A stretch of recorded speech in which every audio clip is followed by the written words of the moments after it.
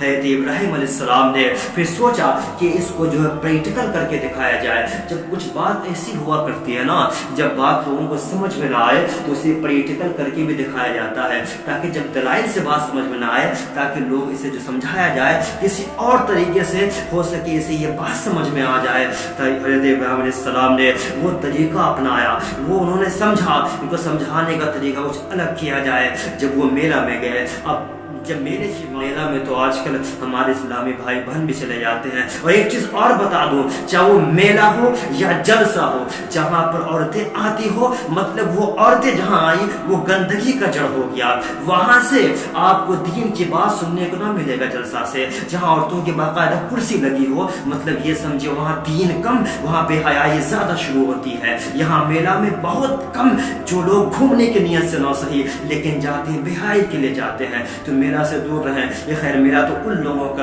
لوگوں کا شروع سے یہ کارنامہ تھا۔ میلہ میں گئے، میلہ میں جانے کے بعد حضرت ابراہیم علیہ السلام چلے گئے بت خانہ میں جا کر سارے بتوں کو توڑ ڈالا، کسی کو نگڑا، کسی کو للہ عجیب سا بنا دیا، لیکن ایک بت جو بڑا سا بت تھا اس کے کاندھے پر کیا کیا، بڑا سا جو ہتھیار جو تھا کلہاڑا، اس کے کاندھے پر لٹکا دیا۔ ہاں بھائی، اس کے کاندھے پر کیا کیا، اس کلہاڑے کو لٹکا دیا۔